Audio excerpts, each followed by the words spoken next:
Do të shkojmë tani me një inspektim që Kryeministri Rama dhe zëvendës Kryeministria Balluku po bëjnë në parkun eolik të Tropojës. Bashkëpunëtor, të nderuar përfaqësues së kompanisë amerikane CWP,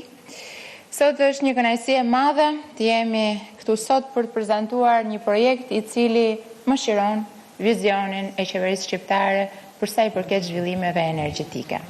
Një projekt që lidhet me energjinë, por mbi të gjitha dëshmon qartë strategjinë tonë afatgjatë për zhvillimin e qëndrueshëm dhe përgjegjësinë ndaj brezave që do të vinë në vendin tonë. Parku eolik i Tropojës nuk është thjesht një investim energjetik. Ai është një simbol i transformimit që po përjeton Shqipëria, një transformim drejt një ekonomie të qëndrueshme, më të fortë dhe më të hapur ndaj inovacionet. Ky projekt dëshmon se sektori energjetik shqiptar po hyn në një fazë të re, ku investimet private dhe investimet e huaja direkte po shndrohen në motor të rritjes fal partneriteteve serioze dhe vizioneve afatgjata. Shqipëria po kalon nga varësia pothuajse e plot nga hidrocentrale deri para pak vitesh në një model modern të balancuar energjetik, ku diversifikimi i burimeve nuk është më një zgjidhje, por është domosdoshmëri strategjike. Ky tranzicion nuk është vetëm një ide apo premtim. Është një realitet që po merr formë çdo ditë, i matshëm me shifra konkrete, i matshëm me megavator, që ndryshojnë hartën energjetike të vendit. E kemi nisur këtë rrugtim të gjatë në vitin 2018, kur për herë të parë qeveria shqiptare filloi të fliste për një strategji që do të bazohej mbi diversifikimin e burimeve. Jo më varësi nga kushtet atmosferike të motit, jo më varësi nga hidrocentralet e ndërtuara gjatë kaskadës së Drinit, apo edhe ato të jugut, pavarësisht se tashmë nuk i përkasin stokut të hidrocentraleve shtetërore, por një skem e re energjetike e cila do të bazohej mbi diversifikimin, mbi krijimin e burimeve alternative, ashtu siç ishin ato të energjisë diellore, por më pas edhe ato eolike. Ky tranzicion nuk është vetëm një ide apo një premtim, ai është një realitet që po merr formë çdo ditë, i matshëm me shifra. Investimet e huaja direkte janë treguesi më i qartë i besimit në stabilitetin ton ekonomik dhe padyshim institucional. Sot ky besim në Shqipëri është i dukshëm dhe i matshëm, pasi vetëm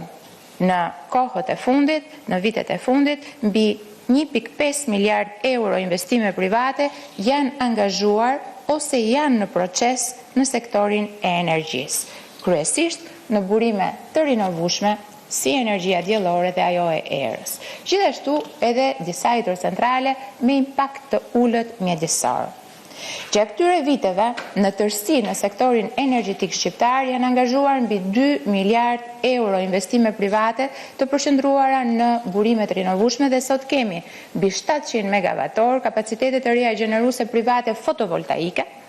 të instaluara dhe që ndodhen në operim, si dhe 400 megawatt kapacitete të shtuara vetë prodhuese. Kemi gjithashtu një portofol projektesh që në vitet e ardhshme pritet të çojë kapacitetet e reja prodhuese të rinovueshme të vendit më tej se 1500 megavator me teknologji fotovoltaike dhe eolike. Gjithashtu kemi mbi 1600 megavator kapacitete të reja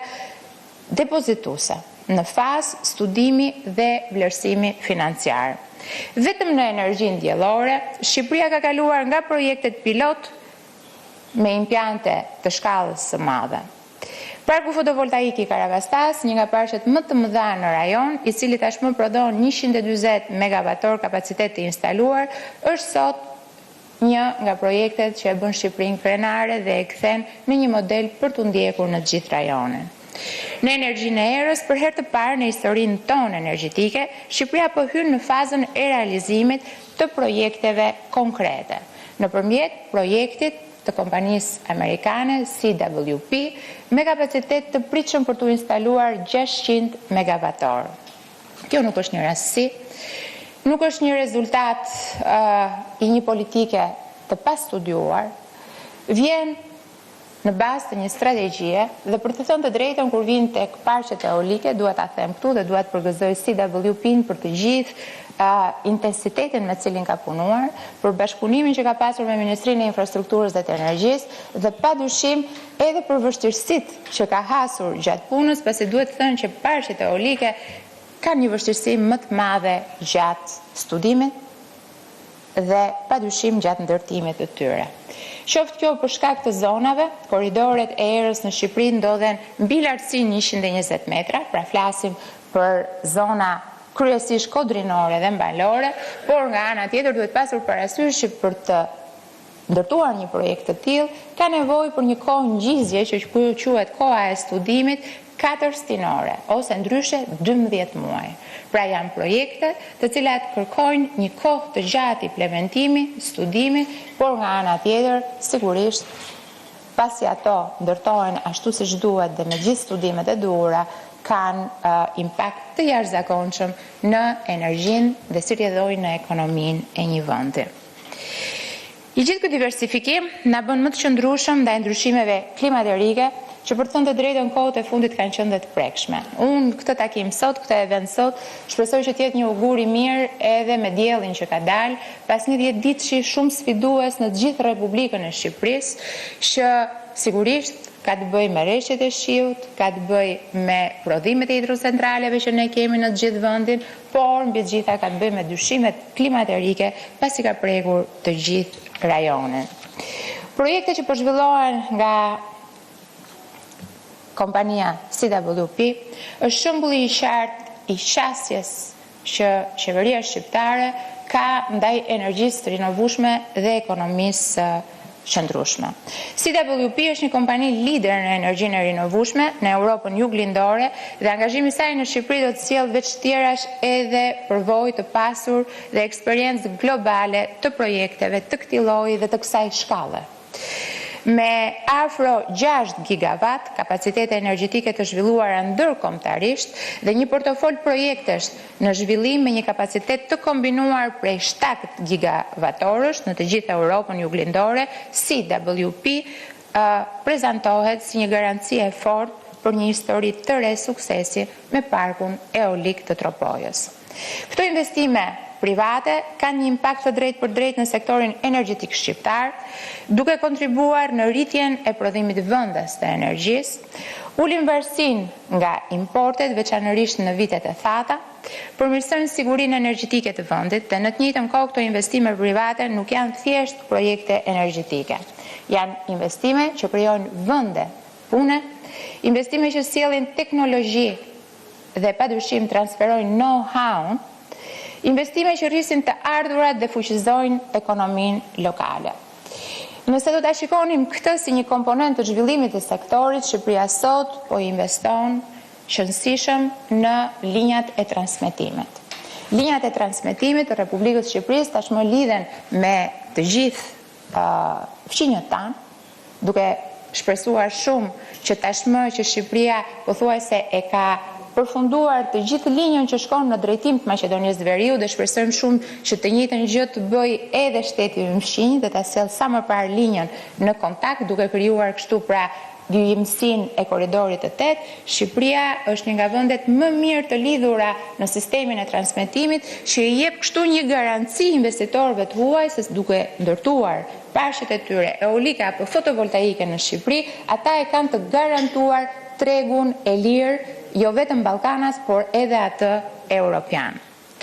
Sektori energjetik është gjithashtu një motor i qartë në ecurinë drejt integrimit të vendit, si një nga sektorët më të vlerësuar nga organizmat dhe partnerët ndërkombëtar, duke klasifikuar Shqipërinë si të parë në nivel botror për qëndrueshmërinë energjetike, si dhe një nga sektorët me ecurinë më pozitive të vlerësuar në raportin e progresit të Komisionit Evropian të vitit 2026.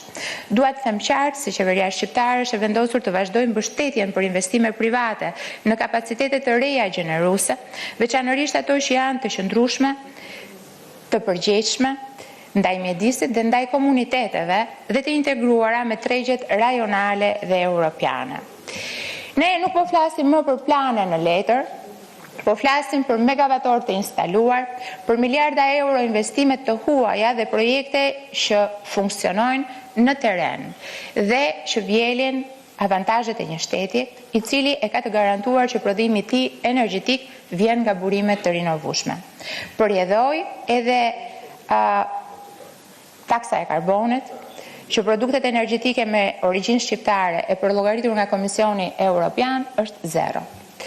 Kjo sepse Shqipëria ka investuar në mënyrë të zgjuar dhe me politikat të qarta që garantojnë integrimin e tregut energjetik në atë europian, të një sektori që ka garanci se do të zhvillohet në mënyrë të qëndrueshme. Të dhënat e sistemit energjetik sot në të gjithë segmentet e tij tregojnë ecuri pozitive dhe rezultate konkrete të politikave sektoriale. Humbjet në rrjetin e shpërndarjes krahasuar me vitin 2013 kur ishin mbi 45%, kemi mbyllur vitin 2025 me 16.9%.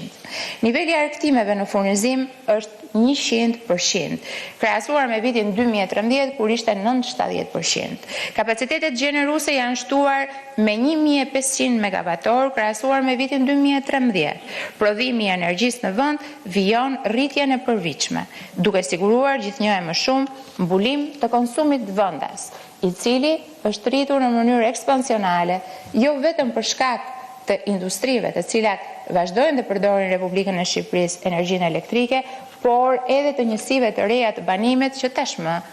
ngrohjen e kanë me sisteme teknologjike të modernizuara.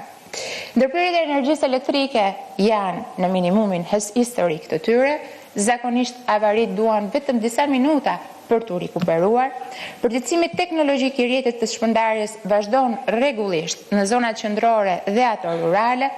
Rehabilitimi i plot i heceve në kaskadën e Drinit, pra hecit Koman dhe hecit të Fjerëzës dhe të Baut të Dejës, vazhdojmë me të gjithë negociatat për sa i përket lidhjes kontratave financiare me partneritetet e huaja. Investime në transmetim synojnë ngritjen e një rrjeti jo vetëm toksor, ashtu siç e kemi deri më sot, por edhe një rrjeti në New York për të na lidhur direkt me Europën përmes Italisë,